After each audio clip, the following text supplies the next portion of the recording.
Alright, so this has been a long time coming.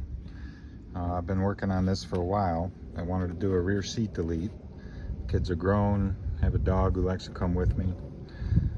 So I had this idea to do like a standard delete, but then I also wanted to incorporate some audio into the build. So I just kind of finished everything up, and I'll just walk you through how everything works real quick. Hopefully you'll get some ideas for yourself. But I'll try and manage the glare here. And yes, if anybody notices, I did crack this coming out. So when you're pulling your back panel, there's a million clips. Go slow, take your time, clip by clip. I found the part online. To order a new one is $275. So I'm gonna have to do that eventually, just not right now. So, all right, just walk you through it. So it's set up, tried to set it up for the dog. Got his harness there. It's one of those, you know, automotive harnesses, Cargo. Yeah, it's a good harness. I've been using it for a while now in various forms. I just got the, kind of got it wrapped through here. Just kind of sets a good length for him so he can't get too far near the edge. But, all right, let's start taking it apart so you can see how it works. So, all right, so we got this. And then the rug is just a commercial rug from Lowe's. And then I put some grommets in it, some bungee cords on some knobs just to hold it down in the wind. But we'll get this out of the way. All right, and so here's the setup.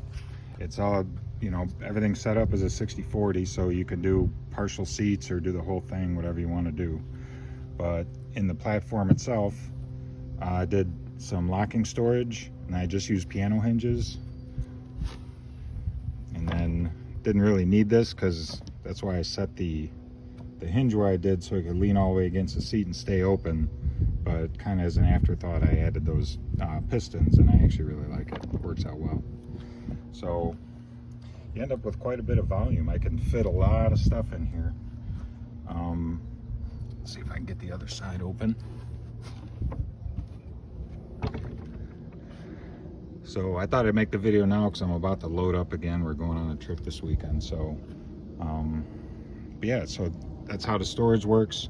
It just puts some metal in here for stops. The latch hooks onto another piece here. All this stuff I just found at Home Depot. I mean, nothing's really special. The only thing I did order the pistons. I think they're 5-pounders. You know, I wanted something real lightweight. But yeah, so, and this is set up. And the back here is set up. These are mostly just protection, so the dog doesn't damage the stuff behind it. So it isn't so easy to see what's going on in here for when I'm riding around with the top off. But just use some pull latches like this. They are lockable, but you know. Then these fold down. So these hatches are mounted to the platform themselves, so they'll come right out with the platform. When everything comes out, the seats will fit with this stuff here. The seats will actually just sit in there, and everything fits behind the seats. So yeah, I went, you know, if anybody's curious about the audio end of it, I'll answer questions. I'm not going to get too deep into it, but yeah, I just custom built this box in the back to hold the amp and 2 8-inch subs. And then I've also got a signal processor on some custom brackets. I built custom brackets, one for the GMRS radio under the driver's seat, and then one for the signal processor under the passenger seat. I'll give you a quick look at those in a minute. Actually, I'll do that right now. So let's see if we can see these. So that's the GMRS radio in there. When I get that platform out, we'll be able to see the bracket better. But I got this set up so we can just pull the platform real quick.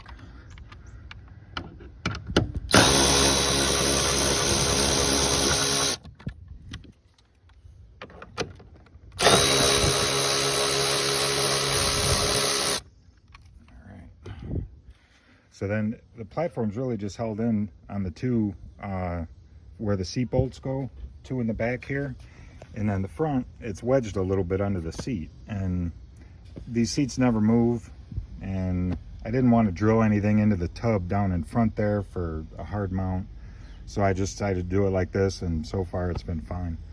But so you just pull the seat forward a little bit, and then you can see it opens everything right up. And now I can just lift the platform out. I'll set this over here, I'll show it to you in a minute.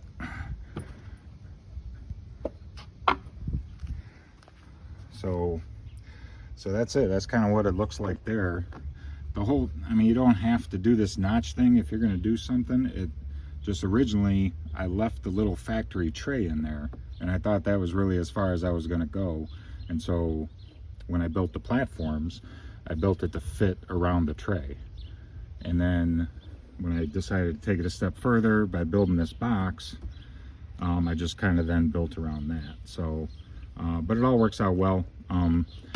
There's kind of a lot of room here, and you do have maybe 2.5, 3 inches under the seat support that comes across here.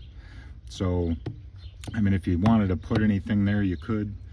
You know, at some point I think I have, you know, almost 3 inches of space inside here when that closes up.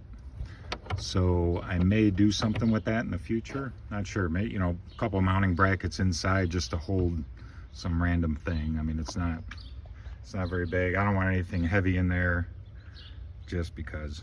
But yeah, so that's it. The seats mount here and here and there and there. So they come in, you can take all this out, put the seats in. That's why I wanted everything exposed here, so the seats could latch and everything works normally, you know, child seat tethers, all that stuff. So so now you can see these brackets. So I kind of got the idea. JL Audio makes a bracket very similar to this for mounting equipment under the seat, and it is $220. I needed 2. I did not want to put that kind of money into brackets, so I just made some. It's all aluminum. I bought at Lowe's. Kind of bent it up in my vise and a dead blow hammer, and it worked out good. Nobody's ever going to get a really good look at it anyway. Painted it black, put some rubber molding on the edge here just to, you know, so over time feet are hitting it, it's not going to wear on that paint too bad. Yeah, you can see it comes down and it kind of slopes down. I think the idea of the JL bracket is if any moisture does get on it, because it is a Jeep, it'll run off real easy. So it sloped down. Yeah, they turned out good. Yeah, I don't know what else to tell you about it. That's about it. I recommend not using Plastidip to paint anything wood, because I'm already dealing with that. You can see it here. Just, it's already peeling off on the edges. Figure it's all concealed. It's not urgent for me. Oh, by the way, this box is mounted. There's 4 studs in the tub that held, and there's one here and then one over in the far corner. They held that factory tray in the bottom there, and so I use those same studs to hold this down. I've got a bunch of rubber bumpers like what's here underneath it, and kind of bolted it down, and it's rock solid. I've actually, the only rattles I have with this audio system I need to get into are around that sound bar.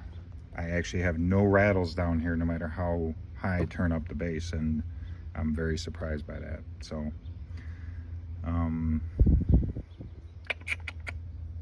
I guess that's it. If you have any questions, just, yeah, let me know. I'll get to them as I can. But yeah. Oh, wait, I was gonna show you this. So you can see the underside, it gets all dirty, dog hair and everything.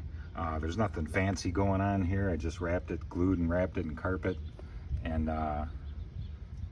put some staples in it to make sure it holds. But it's holding up well. There he is, he's come to say hello. But yeah, just, you know, I kind of glued some nylon bushings here to get the height that I wanted. to hold it right. I mean, it's a very do-it-yourself project. There's nothing fancy here, but it serves my needs, and I'm happy with the way everything turned out. So yeah, thanks. Let me know if you have any questions.